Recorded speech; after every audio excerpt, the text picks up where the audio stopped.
Tonight, a Tennessee congressman is calling a News Channel 5 investigation into veterans' health care heartbreaking. And now Jim Cooper says it may be time to get rid of the VA healthcare system altogether. This follows last night's report that exposed how veterans are still facing long delays getting medical care. The Nashville Democrat spoke with investigative reporter Jennifer Krause about the need for drastic measures. Well, I wish I could flip a switch and they got better service yesterday. Representative Jim Cooper says the kind of care these two former Fort Campbell soldiers got from the VA is not any way to treat our nation's veterans.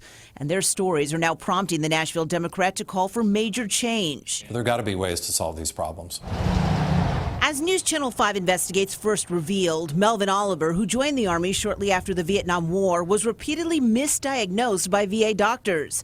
It wasn't until he went outside the VA system that he discovered he had lung cancer that had spread to his brain. Well, needless to say, I was floored and, just in shock, I suppose, just kind of hit you like a ton of bricks. And despite having ongoing problems with his vision ever since his brain surgery, the VA told Oliver he couldn't get an appointment to see a doctor until October. We all march in together. Then there's Dallas Brown, who served on the front lines in both Iraq and Afghanistan and suffered a traumatic brain injury.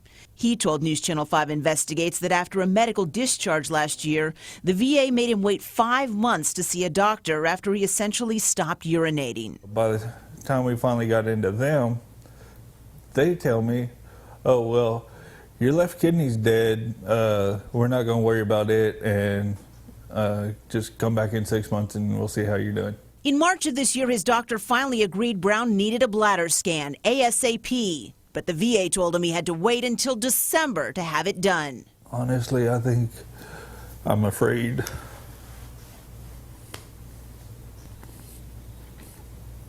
I'm afraid I'll end up having a stroke. Nothing is worse, nothing is a greater nightmare than to have a health problem that's not properly treated when you're owed the benefit. You're owed the quality medical care because you've served our country with distinction. You deserve top quality medical care. Cooper says he hopes Nashville's Dr. Jonathan Perlin will bring much needed change to the VA healthcare system. Perlin, who is HCA's chief medical officer, was just appointed as a senior advisor to the new acting VA secretary, Sloan Gibson. But even Cooper acknowledges it may take more to give veterans better medical care.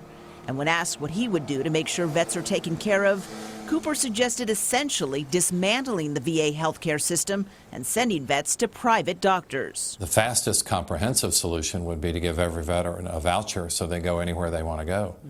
Now, that's highly controversial with veterans advocacy groups because they are worried about losing their system, which they've been proud of for so many years. But it may be time for such measures, he says, when veterans like this, who've been on the front lines in the war on terror, face an even tougher battle against the VA, fighting for their lives. Well, it's very frustrating, but veterans should not have to face that frustration. Now, I talked with the national headquarters of the American Legion today, and a spokesman for the veterans group told me they are just as frustrated as Congressman Cooper, but they believe the VA is a system worth saving. They agree there are problems, but the American Legion says it supports vouchers only as a temporary fix. Any more from the VA today, Jennifer? Vicki, the VA here in Nashville told me today they had reached out to both veterans in our story, and they are working with them to get them the care they need. Now, Dallas Brown told me he did get a call, and it was from the VA's PR person, telling him the director is concerned and looking into the situation, but that was it. Meanwhile, Melvin Oliver told me he has heard nothing.